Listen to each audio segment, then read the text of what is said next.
শ্যাম ভাই কি তা আপনি যদি একদিন দেই সাবাসী মুরা একদিন দেই সানপাড়া আজকে দেয় দিয়ে এনো বই রয়েছেন কোন দিন আপনার কোন সময় কোনো পাওয়া যাবে এটা শিডিউলটা কত দিতে পারবেন নি শিডিউলটা হ্যাঁ সন্ধ্যার পরে আইসো চেম্বারে।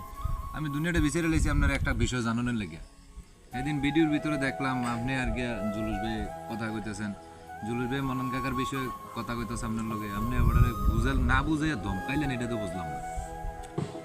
আরে ব্যাপারটা হয়েছে কি, মান্নান কাকা যখন বিয়া শাদি করছে করার পর মান্নান কাকার শ্বশুর ছিল হুজুর, তো আর কি বিয়া শাদি হয়ে গেছে।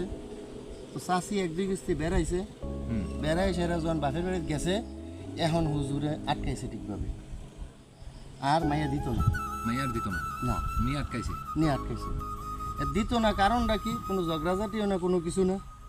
এখন গেছে জানার জন্য দাদা সহ গেছে, দাদাই গেছে মানান কাকাও গেছে।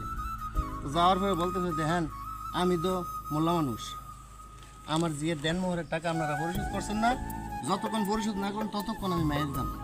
আচ্ছা আসলে যখন বিয়ে করছে আজকে মনে করুন 40 বছর আগের কথা, তখন তো দেশে অভাব, টাকা দিব থেকে। ঠিক আছে তখন উনি দেখা গেছে দাদাই কইলো যে আমি তো আমার বউরে না দেয়াম, আমি এক্ষুনি লিখে দিলাম আমার বউর নামে। দাদা কইছে দাদাই কইছে। তখন দেখা গেছে যে চাষির বাপে কইছে ঠিক আছে আপনি যদি আপনার বউরে খেত লিখে দেন, তাইলে দেখা গেছে যে আপনি দলিল করে আইয়া দলিলটা দেখা গেছে আমার কাছে দিয়া বলিয়ে দেয়। দলিল দিয়ে বলে হ্যাঁ, তখন দাদাই বলছে মান কাকার রে এক্ষুনি খেত বউর নামে দলিল দিয়ে দেয়। এবারে করছে কি তা দলিল দিছে, একেবারে দলিল টলিল রেজিস্ট্রি ঠিকই করছে। জমি হইলো গোপালনগরের পাত্র আর দাগ নম্বর দিছে জিরুনের পাত্র। একে এটা তো হইছে বক্স এই হয়েছে ব্যাপারটা জিরুনের পাত্র দিয়া দলিল রেজিস্ট্রি করে দলিল দেখা গেছে যে লইয়া গেছে শ্বশুর ভাই, ওনারে যথেষ্ট আদর আপ্যায়ন করছে করিডোরে মাসাল্লাহ, এরপর বউ দিয়া দিছে দলিলটা রাখিয়া। তো না তো সরল মানুষ দলিল পাইছে রেজিস্ট্রি করে দিছে, বউ লইয়া আইয়া বসে।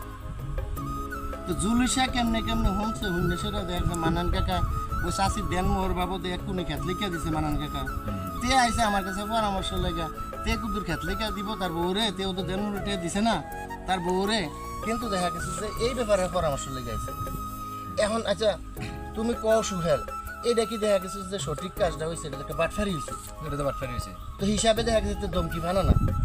এই জন্য তারে আমি দমকাই তাকে বিদায় করেছি, তুই মানান কাকার কাছে বুদ্ধি লেগে যা ভাই, এই বুদ্ধি আমি দিতাম পারতাম। এখন না বিষয়টা বুঝতাম পারছি আমি তো এটা টেনশনে আছিলাম। এই হয়েছে ব্যাপার। আমি তোকে